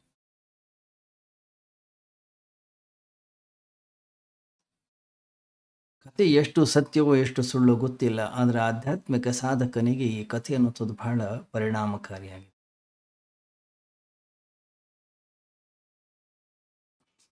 ಯಾವ ವ್ಯಕ್ತಿ ಒಳ್ಳೆಯ ಕೆಲಸಗಳಲ್ಲಿ ತನ್ನನ್ನ ತಾನು ತಲ್ಲೀನಗೊಳಿಸಿಕೊಳ್ತಾನೋ ಅಂಥವನ ಬಳಿ ಮೃತ್ಯು ಕೂಡ ಬರಲಿಕ್ಕೆ ಹೆದರ್ತಾನಂತೆ. ಒಂದು ನಿಮಿಷ ಬಾಗಿಲಲ್ಲಿ ನಿಂತ್ಕೊಳ್ತಾನೆ, ಇಲ್ಲ ಅವನು ಬ್ಯುಸಿ ಇದ್ದಾನೆ.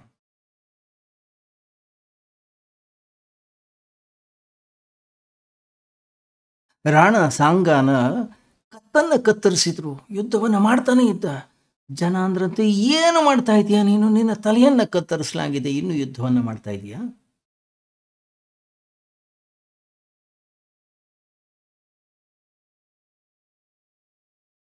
ಕಾಶಿಯ ರಾಜನಿಗೆ ಅಪೆಂಡಿಕ್ಸ್ ಆಪರೇಷನ್ ಮಾಡಿದರು. ಭಗವದ್ಗೀತೆಯನ್ನು ಓದ್ತಾ ಇದ್ದ. ಆಪರೇಷನ್ ಮಾಡ್ತಾ ಇದ್ದಂತಹ ಎಲ್ಲ ವೈದ್ಯರುಗಳು ದಂಗಾದರು.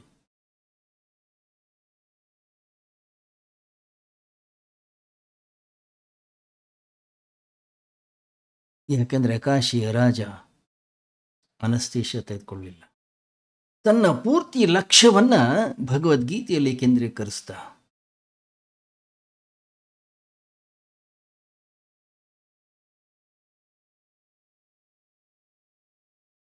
ಬಹಳ ಕೇಳ್ಕೊಂಡ್ರು ವೈದ್ಯರು, ಬೇಡ ತುಂಬಾ ನೋವಾಗುತ್ತೆ, ಆ ನೋವನ್ನು ಸಹಿಸ್ಲಿಕ್ಕೆ ನಿನ್ನ ಕೈನೆಲ್ಲ ಆಗೋದಿಲ್ಲ, ಬೇಡ. ಅವನಂದ ಪರವಾಗಿಲ್ಲ,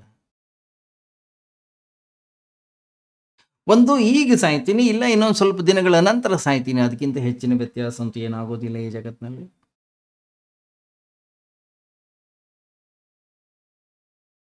ಕಾಶಿ ನರೇಶ ಹೇಳಿದಂತೆ, ಆಪರೇಷನ್ ಆದಮೇಲೆ ನನಗೊಂದು ಸಿಗ್ನಲ್ ಕೊಡಿ ಸಾಕು.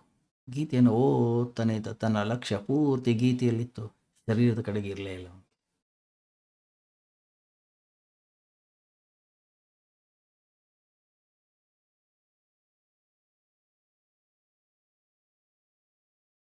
ಪಾಪ ಮತ್ತು ಪುಣ್ಯ ಎರಡು ವಿಕಲ್ಪಗಳು.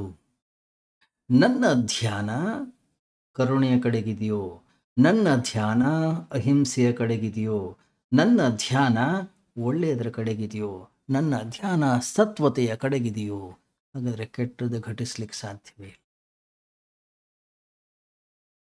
ನನ್ನ ಧ್ಯಾನ ದಾನದ ಕಡೆಗಿದೆಯೋ, ಕೃಪಣತೆ ಎಲ್ಲಿಂದ ಬರ್ಲಿಕ್ಕೆ ಸಾಧ್ಯ?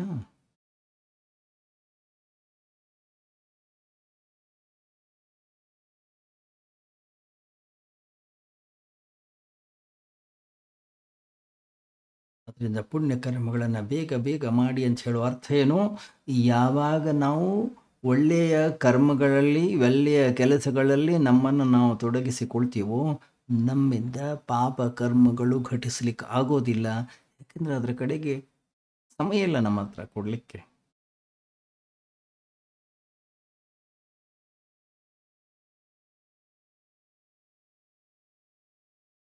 ಒಬ್ಬ ಕುರೂಪಿ ಇದ್ದ, ಕೊಳಲನ್ನು ಬಾರಿಸ್ತಾ ಇದ್ದ. ಆ ಕೊಳಲಿನ ಧ್ವನಿಯನ್ನು ಯಾವಾಗ ನೀವು ಆಲಿಸ್ಲಿಕ್ಕೆ ಶುರು ಮಾಡ್ತೀರಿ, ಅವನ ಕುರೂಪತೆ ಹೊರಟು ಹೋಗ್ಬಿಡುತ್ತೆ. ಸಂಗೀತದಲ್ಲಿ ನಾವು ಮುಳುಗ್ತೀವಿ. ಯಾಕೆಂದರೆ ಸಂಗೀತದ ಆ ಸೌಂದರ್ಯದಲ್ಲಿ ನಾವು ಲೀನವಾಗ್ತೀವಿ.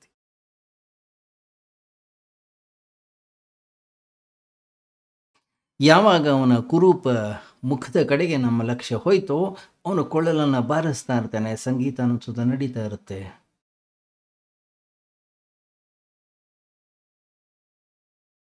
ನಮ್ಮ ಲಕ್ಷ್ಯ ಆ ಕಡೆ ಹೋಗೋದೇ ಇಲ್ಲ. ನಮ್ಮ ಲಕ್ಷ್ಯ ಕೇವಲ ಕುರೂಪವನ್ನು ನೋಡ್ಲಿಕ್ಕೆ ಶುರು.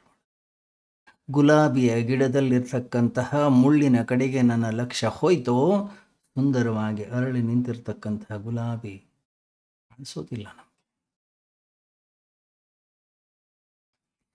ಗಮನಿಸಿ ನೀವು, ಈ ಜಗತ್ತಿನಲ್ಲಿ ಎಂತೆಂತಹ ಜನಗಳ ಹೋಗಿದ್ದಾರೆ, ಎಷ್ಟೆಷ್ಟು ಒಳ್ಳೊಳ್ಳೆ ಕೆಲಸಗಳನ್ನು ಮಾಡ್ತಾ ಇದ್ದಾರೆ. ಅವರು ಮಾಡಿರ್ತಕ್ಕಂಥ ಒಂದು ತಪ್ಪ ಕೆಲಸವನ್ನು ಯಾವಾಗ ನಾವು ನೋಡ್ಲಿಕ್ಕೆ ಶುರು ಮಾಡ್ತೀವಿ, ಅವರು ಎಷ್ಟೇ ಒಳ್ಳೆಯ ಕೆಲಸಗಳನ್ನು ಮಾಡಿರಲಿ, ಅದು ನಮ್ಮ ಕಣ್ಣಿಗೆ ಕಾಣಿಸೋದೇ ಇಲ್ಲ, ನಮಗೆ ಗೋಚರ ಆಗೋದೇ ಇಲ್ಲ.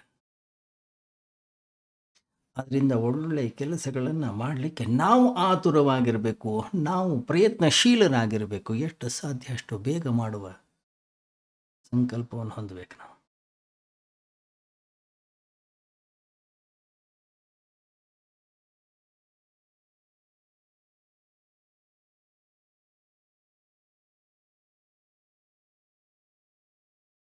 ನದಿ ಯಾವಾಗಲೂ ಕೂಡ ಹರಿತಾ ಇರಬೇಕು, ನೀರು ಯಾವತ್ತೂ ಕೂಡ ಹರಿತಾ ಇರಬೇಕು. ನದಿ ಹರಿತಾ ಇದ್ದಷ್ಟು ಅದು ಪರಿಶುದ್ಧ, ನದಿ ಹರಿತಾ ಇದ್ದಷ್ಟು ಶುದ್ಧ.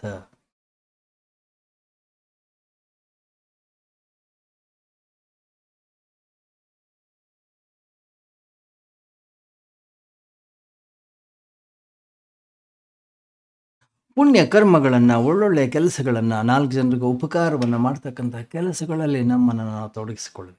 ಯಾವತ್ತೂ ಕೂಡ ಅಷ್ಟೇ. ಪಾಪದಿಂದ ದೂರ ಇರಿ. ಇಲ್ಲ, ಲಕ್ಷ್ಯ ಪಾಪದ ಕಡೆಗೆ ಬೇಡ, ಲಕ್ಷ್ಯ ಪುಣ್ಯದ ಕಡೆಗಿರಲಿ. ಲಕ್ಷ್ಯ 4 ಜನರಿಗೆ ಒಳಿತು ಮಾಡೋದ್ರ ಕಡೆಗಿರಲಿ. ಲಕ್ಷ್ಯ ಸಮಾಜಕ್ಕೆ ಏನು ಮಾಡ್ಲಿಕ್ಕೆ ಸಾಧ್ಯ ಇದೆ ಅದ್ರ ಕಡೆಗೆ ನಮ್ಮ ಲಕ್ಷ್ಯ ಇರಲಿ.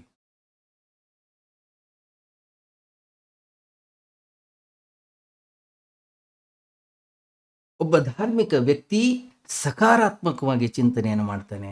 ನನ್ನಿಂದ ಏನು ಒಳಿತನ ಮಾಡ್ಲಿಕ್ಕೆ ಸಾಧ್ಯ ಇದೆ, ನನ್ನಿಂದ ಏನು ಶುಭ ಆಗ್ಲಿಕ್ಕೆ ಸಾಧ್ಯ ಇದೆ ಈ ಜಗತ್ತಿಗೆ, 4 ಜನರಿಗೆ, ನನ್ನ ಸುತ್ತಮುತ್ತಲಿರೋರಿಗೆ.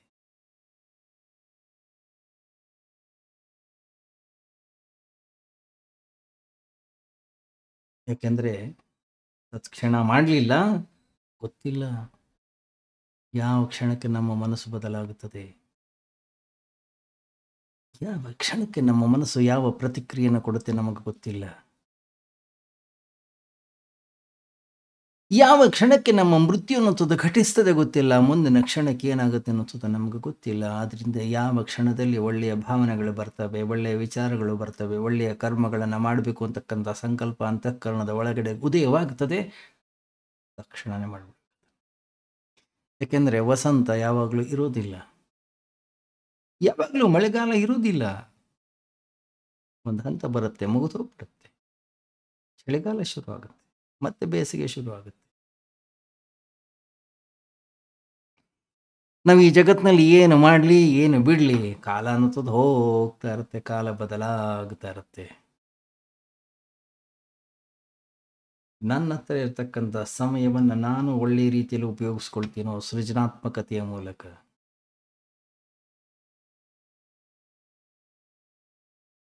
ಗಮನಿಸಿ, ಮೃತ್ಯು ಅನ್ನೋದು ರಾಜನಿಗೂ ಬರುತ್ತೆ, ಮೃತ್ಯು ಅನ್ನೋದು ಒಬ್ಬ ಭಿಕಾರಿಗೂ ಕೂಡ ಬರುತ್ತೆ, ಮೃತ್ಯು ಅನ್ನೋದು ಎಲ್ಲರಿಗೂ ಬರುತ್ತೆ. ಮೃತ್ಯು ಬರೋಕ್ಕಿಂತ ಮೊದಲು ನಾನು ನನ್ನ ಹತ್ರ ಇರತಕ್ಕಂಥ ಸಮಯವನ್ನು ಹೇಗೆ ಉಪಯೋಗಿಸಿಕೊಳ್ತೀನಿ.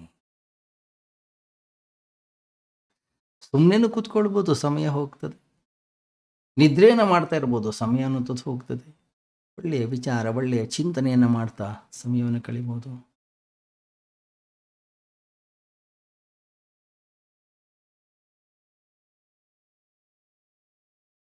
ಶಾಸ್ತ್ರ ಚಿಂತನೆಯನ್ನು ಮಾಡ್ತಿರೋ, ಒಂದಿಷ್ಟು ಸಚ್ಚಿಂತನೆಯನ್ನು ಮಾಡ್ತಿರೋ, ಅಧ್ಯಯನವನ್ನು ಮಾಡ್ತಿರೋ, ಅಧ್ಯಾಪನವನ್ನು ಮಾಡ್ತಿರೋ, 4 ಜನರಿಗೆ ಒಳ್ಳೆಯ ವಿಚಾರಗಳನ್ನು ಹೇಳ್ತಿರೋ, ಒಂದಿಷ್ಟು ಭಜನೆಯನ್ನು ಮಾಡ್ತಿರೋ, ಸಮಯ ಅನ್ನೋದು ನಮ್ಮ ಹತ್ರ ಇದೆ. ಆ ಸಮಯವನ್ನು ಹೇಗೆ ಬೇಕಾದರೂ ಕೂಡ ನಾವು ಉಪಯೋಗಿಸ್ಕೊಳ್ಬಹುದು. ಉಪಯೋಗಿಸ್ಕೊಂಡ್ರೆ ನಮಗೆ ಲಾಭ. ಇಲ್ಲ, ಸಮಯ ಹೋಗ್ತಾ ಇರುತ್ತೆ. ಸಮಯ ಅನ್ನೋದು ನಮಗೋಸ್ಕರ ಏನೂ ಕೂಡ ಕಾಯೋದಿಲ್ಲ.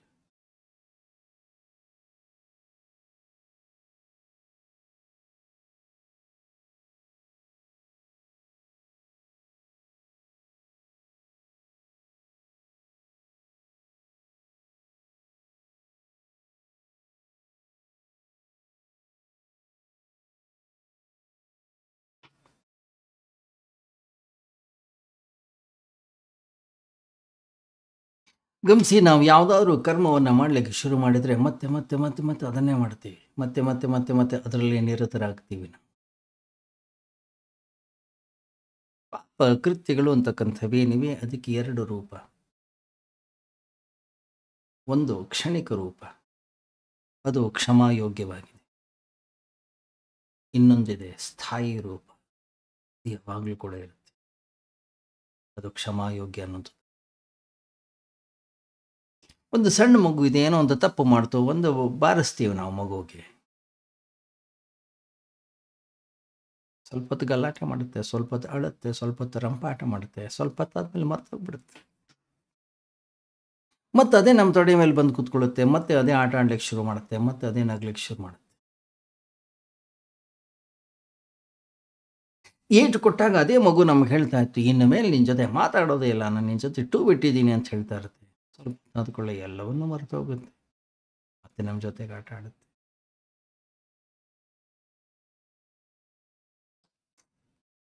ಆದರೆ ಇನ್ನೊಂದಿದೆ, ಕೋಪ ಮಾಡ್ಕೊಳ್ತೀವಿ. ನಿನ್ನೆ ಮಾಡ್ಕೊಂಡಿದ್ದೆವು, ಮೊನ್ನೆ ಮಾಡ್ಕೊಂಡಿದ್ದೆವು, ಇವತ್ತು ಮಾಡ್ತೀವಿ, ನಾಳೆಯೂ ಮಾಡ್ತೀವಿ, ನಾಡಿದ್ದೂ ಮಾಡ್ತೀವಿ. ಕೋಪ ಮಾಡಿಕೊಳ್ಳುವಂಥದ್ದು ನಮಗೊಂದು ಅಭ್ಯಾಸವಾಗ್ಬಿಟ್ಟು, ಮೊದಲು ಬಹಳ ದೊಡ್ಡ ದೊಡ್ಡ ಘಟನೆಗಳಿಗೆ ಕೋಪವನ್ನು ಮಾಡ್ಕೋತಿದ್ದೆವು. ಬರ್ತಾ ಬರ್ತಾ ಬರ್ತಾ ಬರ್ತಾ ಜೀವನದ ಸಣ್ಣ ಸಣ್ಣ ಘಟನೆಗಳಿಗೂ ಕೋಪವನ್ನು ಮಾಡ್ಕೊಳ್ಳಿಕ್ಕೆ ಶುರು ಮಾಡಿದ್ವಿ.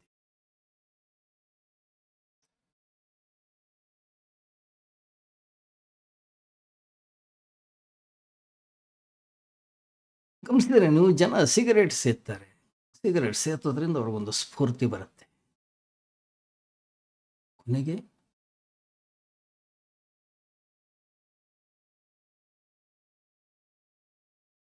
ಸಿಗರೇಟ್ ಸೇದೋದೇ ಅವ್ರದ್ದು ಜೀವನದ ಮುಖ್ಯ ಉದ್ದೇಶ ಆಗ್ಬಿಡುತ್ತೆ. ಅದೇ ರೀತಿಯಲ್ಲಿ ಕೋಪವನ್ನು ಮಾಡ್ಕೊಂಡು ಒಂದು ದಿವಸ ಏನಾದರೂ ನಾವು ಕೋಪವನ್ನು ಮಾಡ್ಕೊಳ್ಳದೆ ಇದ್ದರೆ ಜೀವನದಲ್ಲಿ ಉತ್ಸಾಹವನ್ನು ಕಳ್ಕೊಂಡು ಬಿಡ್ತಾರೆ ಎಷ್ಟೋ ಜನ.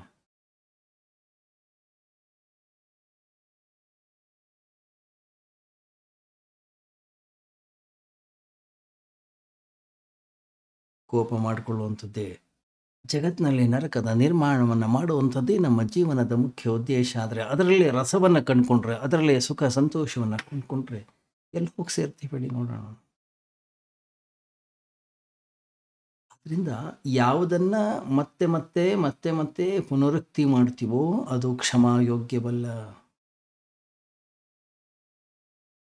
ತಪ್ಪು ಮಾಡೋದು ಕ್ಷಮಾಯೋಗ್ಯ, ಆದರೆ ಮತ್ತೆ ಮತ್ತೆ ಅದನ್ನೇ ಮಾಡುವಂಥದ್ದೇನಿದೆ ಕ್ಷಮಾಯೋಗ್ಯ.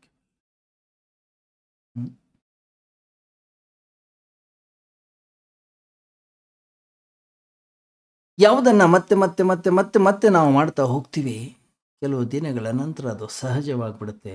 ಅದನ್ನು ಮಾಡೋದ್ರಿಂದ ಅದು ಪಾಪ ಅಂತ ಅನಿಸ್ಕೊಳ್ಳೋದೇ ಇಲ್ಲ ನಮ್ಮ ಜೀವನ.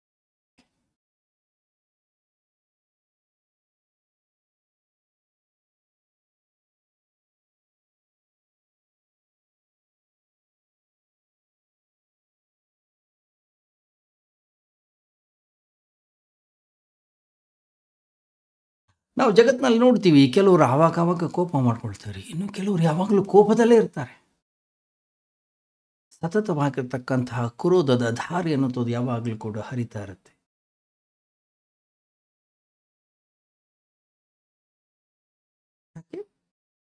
ಅವರಿಗೆ ಕ್ರೋಧವೇ ಸುಖವನ್ನು ಕೊಡ್ತಾ ಇದೆಯೇನೋ. ಕೋಪ ಮಾಡ್ಕೊಳ್ದೇ ಇದ್ರೆ ಅವರೆಲ್ಲ ನಾವು ದುರ್ಬಲರು ಅಂದ್ಕೊಳ್ತಾರೋ ಏನೋ.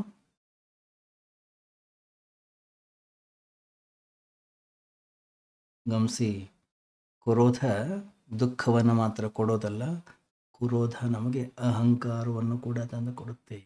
ಅದರಿಂದ ಬಹಳಷ್ಟು ನಾವು ಜಾಗರೂಕರಾಗಿರ್ತೀವಿ. ಮುಂದುವರಿಯುತ್ತೆ ನಾಳೆ ಚಿಂತನೆ. ಓಂ ಸರ್ವೇ ಭವಂತು ಸುಖಿನಃ, ಸರ್ವೇ ಸಂತು ನಿರಾಮಯಾಃ, ಸರ್ವೇ ಭದ್ರಾಣಿ ಪಶ್ಯಂತು ಮಾ ಕಶ್ಚಿತ್ ದುಃಖಭಾಗ್ ಭವೇತ್.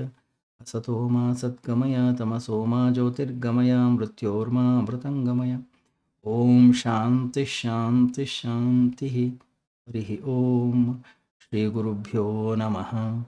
ಹರಿ ಓಂ.